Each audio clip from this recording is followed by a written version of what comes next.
So, She-Hulk, episode 4. What was your favorite part of the episode? Alright, my favorite part is the ending.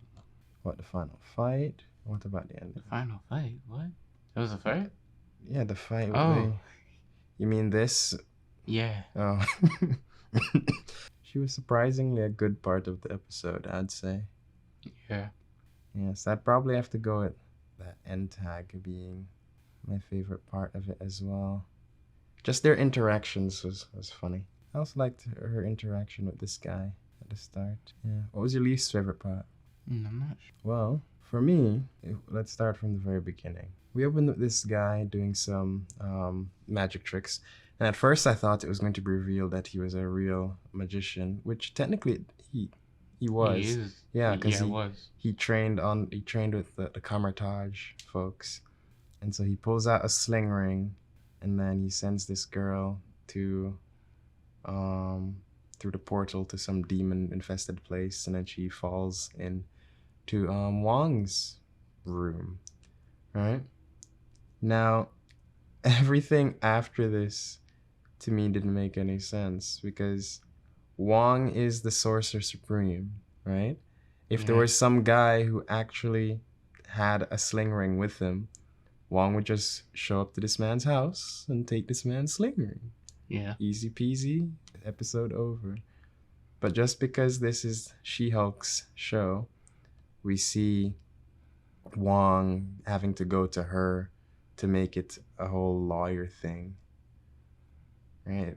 There was no reason for such a story to be a lawyer story. Right? Wong just shows up and takes it. This little sequence here, they keep having these guys. This one guy shows up while they're clearly working to buy them drinks and such. Well, I can't speak on how realistic that is, but maybe it's just knowing myself.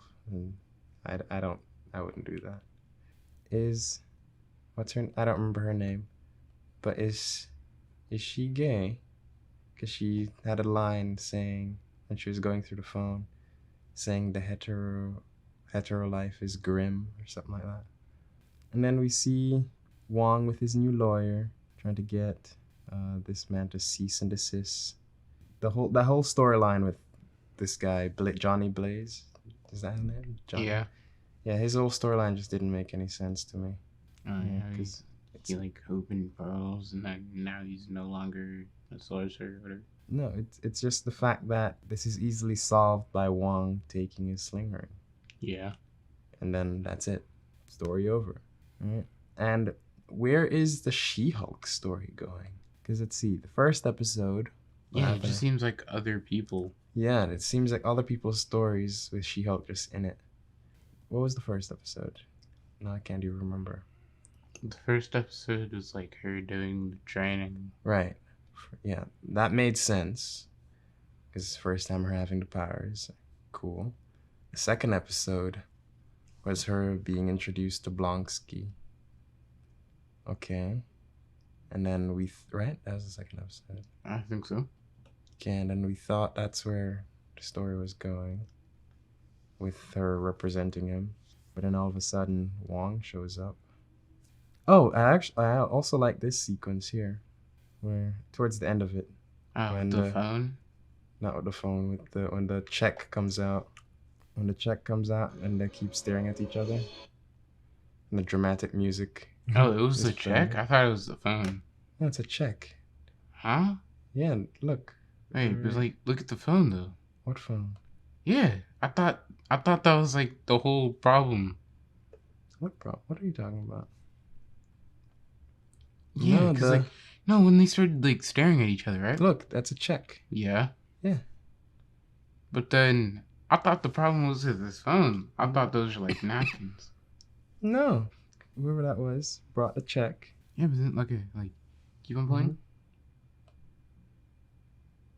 And then he's looking at the check. No, I thought, but look at his phone though. He's been on his phone the whole time. Yeah. That has nothing to do with this moment. I thought that was the app or whatever.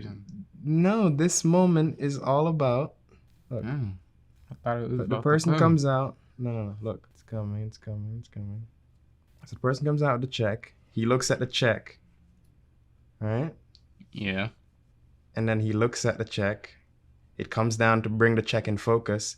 It pulls up from the check to her eyes looking at him. And then he's looking at her. And she's looking at him. And they're both getting ready to do things. And he's trying to ditch the check. She didn't realize he's trying to ditch the check.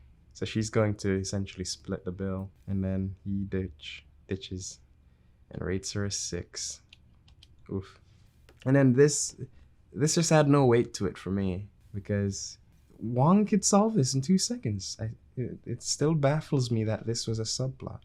Actually, this was the A plot. Her love life was the subplot. Okay, speaking of her love life, so she got the idea from her friend to go into She-Hulk form on the app. Like 2 seconds after swiping, all of a sudden everyone is liking her. She swipes fast. And I get the comedic effect of it, right? But well, you wouldn't know. But in my experience, my little experience, the apps don't work this fast unless Matcher is a magical app that 2 seconds after creating a profile, people just start swiping on you. This guy, he got annoying a bit. Oh, So he sounded like he was. So he mentioned being a doctor. I forgot what sort of doctor, but he sounded like he was a psychiatrist or something with all the questions he was asking. Anyways, she was completely awestruck over him. But then the next morning, so what did they do the night? There is no way she stayed in this form during the night while they did whatever they did. So for him to wake up the next day and not realize that this is the girl he was with the night before is very, very silly. Not just that, he can't. What was he expecting? Or maybe he just wanted to say, "Hey, I was with the She-Hulk," and that was it. Very shallow guys in this show, except Wong, I suppose. Oh, good old Wong. They brought back this influencer person, saying she had some trademark over the name She-Hulk. How? I don't know. I hope they add Daredevil in the next one.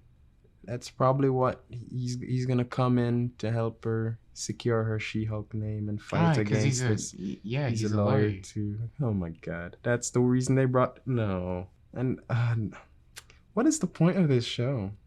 It's like it's the cameo show at this point. Yeah, it's I don't know. It's dumbing down other characters too. It reduced the role of Sorcerer Supreme with Wong. Oh, I mentioned this while we were watching, that they could have had for the battle in the theater, right, with all the goblin stuff, the gremlins. Yeah. Wong. Why does Wong call She-Hulk? Apart from the fact that it's She-Hulk the show, why does Wong call She-Hulk? Yeah, true. Right? It'd be more realistic for Wong to call any of his Carmitage students. But no, he calls She-Hulk. And where's Doctor Strange at this point? Right? He's not off doing strange things. Yeah, he may be off doing strange things. Because remember at the end of Strange 2? I didn't see it. Oh, you didn't see Strange No. Mom? Oh, never mind then. You need to go watch that. He may actually be busy. But he has a whole army of students that he could call instead of calling She-Hulk. And then it just bugs me the whole time. He could have just taken the man's sling ring. There was no need for a lawyer. They've never used lawyers in the past. Oh well. That's it for the review and breakdown of She-Hulk episode 4. Thank you for listening and watching. This has been Romantra. And this is CJ. Signing out. See you next week.